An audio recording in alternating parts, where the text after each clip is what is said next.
Hello，我係 Tony。今集節目咧，同大家分享下乜嘢叫做好客啊？嗱，首先定義一下先啊。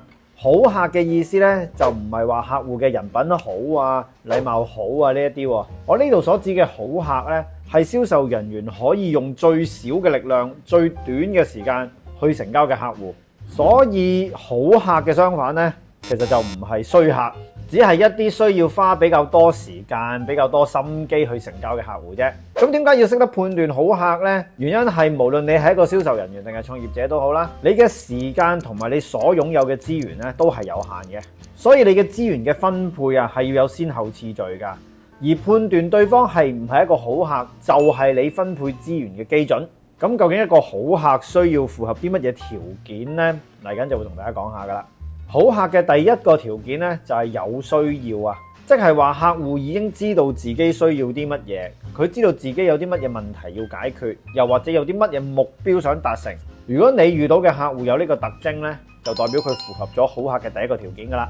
你總會遇過一啲客戶咧，係無論你點樣講都好啦，佢都係認為自己冇需要噶。例如我自己啊，我一直以嚟咧都冇食一啲營養補充品嘅習慣嘅。所以喺我嘅世界裏邊咧，我係唔認為自己需要購買營養補充品嘅。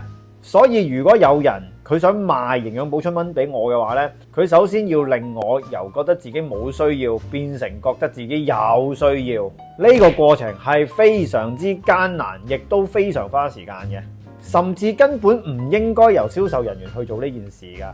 因為呢啲係屬於消費者教育範疇嘅事，應該係由公司嘅 marketing 去做嘅。所以如果你遇到一個客戶，佢唔認知自己嘅問題同目標係乜嘢嘅話呢，你一定要完全放棄佢。喺你有限嘅資源同時間之下，你應該將資源優先分配俾其他客戶。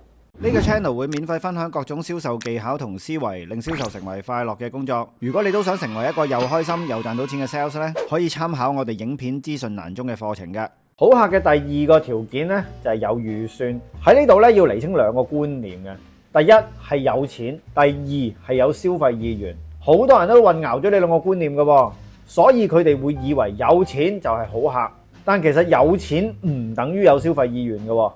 消費意願即係話佢有幾強烈嘅意欲去花錢買你嘅產品。舉個例子，有啲人咧雖然唔係好有錢嘅喎，但係佢覺得揸車咧係必須嘅，所以佢喺車呢一種產品上面嘅消費意願咧係好強嘅。所以即使佢唔係一個有錢人都好啦，佢都係一個好客。咁當然，如果佢又有錢又有消費意願，咁啊梗係非常之好啦。不過重點記住啊，始終都係消費意願行先嘅。咁點樣評估消費意願呢？你可以了解下過去客戶嘅消費習慣啦，問下佢問題，了解下呢樣產品對佢嚟講有幾大重要性啦。如果冇咗呢件產品，對佢嚟講嘅生活有幾大影響啦，等等，呢啲都係可以評估到佢消費意願嘅問題嚟嘅。好客嘅第三個條件呢，就係能決定啦，即係話你面對嘅嗰個人係呢一次購買行動嘅決策者。喺 To C 嘅銷售情況呢，你面對嘅顧客多數都係決策者嚟㗎啦。有時啊，即使對方話要問下屋企人咧，好大機會都只係一種拖延策略。佢唔係真係需要問，又或者即使佢會問下屋企人，但係最後嘅決策者都係佢自己本人。但係 To B 嘅銷售咧就好唔同啦。如果客戶係細公司，可能你有機會直接接觸到決策者嘅，但如果係大公司咧，呢個機會就比較微啦。咁呢個時候你就要判斷一下眼前嘅呢個人對於決策者嘅影響力有幾大呢？以及亦都要了解一下呢間公司嘅採購流程。當然，即使佢唔係決策者，或者佢對決策者嘅影響力好微都好啦，你都可以借佢嘅力量去銷售嘅。只不過喺能決定呢個項目上面呢，佢未必可以獲得好高嘅分數。當釐清咗好客嘅3個標準之後呢，你就可以喺你嘅客戶名單上面為每一個客戶喺每一個項目上面打分。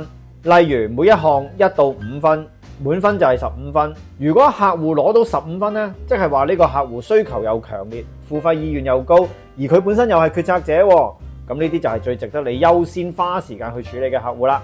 而你嘅時間、心力、資源就係根據分數由高至低分配俾唔同嘅客戶，咁你就可以運用有限嘅資源投放喺最有價值嘅事物上面啦。大家可以試下用呢個方法重新規劃一下你嘅銷售工作。如果你中意我今集嘅分享嘅話咧，可以留言讚好分享。我哋下次再見啦。